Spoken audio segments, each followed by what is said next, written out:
سلام ጥዕና ሃብለይ ናይ ጽናዓት ሚድያ ተዓዘብቲ ከመይ ኣለኻትኩም ኣነ እግዚአብሔር ይመስገን ሰላምየ ሰላም ክትኮንልይ ካብ ልቤና ተመንኹ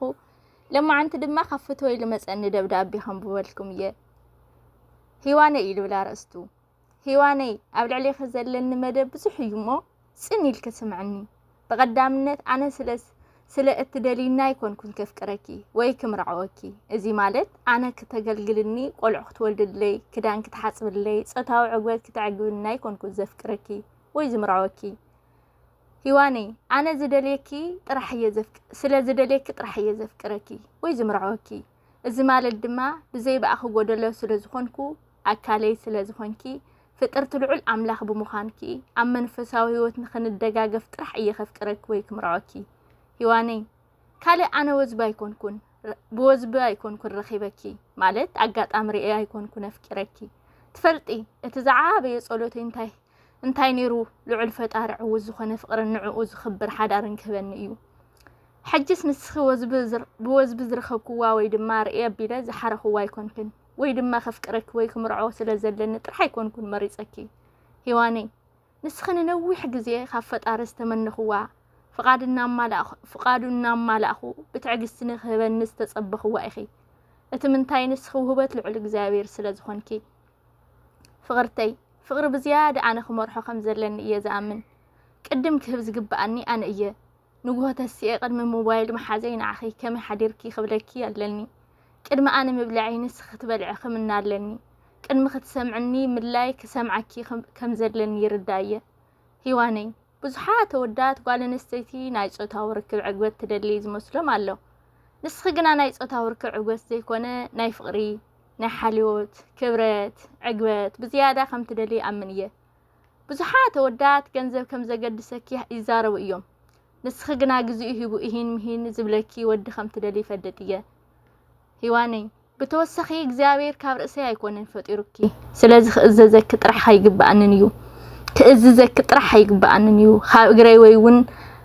እግረይ እውን ኣይኮነን ፈጢሩኪ ስለዚ ባርያይ ክገብረካ ኣይግባኣንን እዩ እግዚአብሔር ዝፈጠረኪ ካብ ጎነ እዩ ስለዚ ማዕረ ነፍሰይ ኣብ ጥቓ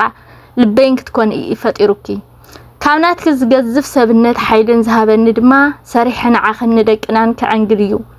ገዚፍ ኢድ ዝሃበኒ ድማ ካብ ዝኾነ ነገር ክከላኸለልክ እምበር ብእገረ ክሃርመካ ኣይኮነን ሂዋነይ ልዕሊ ኩሉ ግና ፍቕሪ ወይ ሓዳር ክልተ ዘይፍጹማት ሰባት ኣብ ቅድሚ ፍጹም ኣምላኽ ብምቕራብ ካብ ክልተ ዘይፍጹማት ከናፍሮም ፍጹም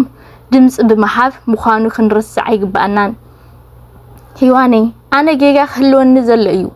ንስኺ እውን ከምኡ ስለዚ ኣብ ቅድሚ ፍጹም ኣምላኽ ፍጹማት ኣይኮናን እሞ ንሕድሕድና ሕድገት ክንገብር ይግባአና እዩ ፍቕረይ ኣብ መወዳእታ ቅድሚ ምሳኺ ሓዳር ገይረ ቆልዓ ምውላደይ ንገዛእ ነፍሰይ ክብላ ዝግባአና ኣሎ ንሱ ድማ ንዓኽን ውልደይ እንታይ ዓይነት ሞዴል እየ ክኾነልኩም ዝብል እዩ ሰትየ ዝርብሸኩም እናሃረምኩ ዝሰንብደኩም ነፍሰይ ሕሲረ ዝሕስረኩም ቁማርና ተጻወትኩ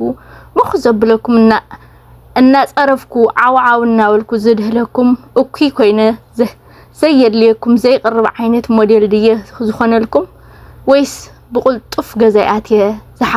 ዝሓቕፈኩም ጽቡቕ ምኽርና መኽርኩ ዘእርመኩም ነፍሰይ ኽቢረ ዝኽብረኩም ካብ ሕማቕ ልምድታት ከም ቁማር ሽጋራ ርሒቐ ጽቡቕ ኣብነት ዝኾነልኩም ርእሰ ምትእማን ዘለዎም ንኽትኮኑ ዝተባብዐኩም ኣብ ትሕቲ ልዑል እግዚአብሔር ጻዕራም ኮይኑ ዝድግፈኩም እየ ክኸውን ፍቕረይ ቀሊል እዩ ምምርዓውን ሓዳር ጌርካ ምውላድን እቲ ዝኸበደ እንታይ ዓይነት ጽቡቕ ባህርነት ተሓሳስባን ልምድን ሒዝካ ኢኻ ንሓዳርካ ንውልድካን ትመርሕ እዩ ስለዚ እየ ነፍሰይ ረሚሰ ንዓኽን ንውልደይን ካብ ምርማስ ቅድሚ ዝኣረገ ነፍሰይ ክሕምቓል ዝኣጋረ ነፍሰይ ክሕምቓለኒ ዝበልኩኺ ሰብኣይ በእምሩኡ እዩ ዝምራሕ ጓል ብልባ እያ ትምራሕ እግዚአብሔር ጸሎትን ሕድገትን ዘይማእኸለ ፍቕሪ ይኹን ሓዳር ዓወት ይኹን መቐረት የብሉን ብሓባር ናይ ምጽላይ መደብ ዘለዎም ፍቑራት ሓደ ክኾኑ ኣይጽገሙን እዮም ስለዚ ፍቕረይ ሓዳርና ብጸሎትን ብትእዛዝ ኣምላኽን ብሕጊ እግዚአብሔርን ክነብራ ፍቃድኪ ይኹን ዛደብዳበ ድማ ፊልወና ንውቅርቃን ዛል ጸሓፋ እያ ለፍቕረኙ ስለለዳመጽኩም ንኽብረት ይሃበለይ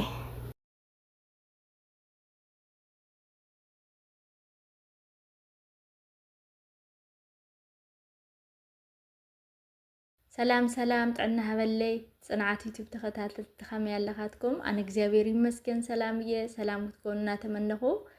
እዛ ዩቲዩብ ዚኣ ለተፈላለዩ አወንታዊ ተግባራት ሓሳባት ቃላት ለመሐላለፍላ ዩቲዩብ ያ ሼር ሰብስክራይብ ኮሜንት ላይክ እናገበርኩም ቤተሰብና ክትኮኑ ንሕድም ፕሮግራምና ጀሚርና ክሳዕ ንፍጽ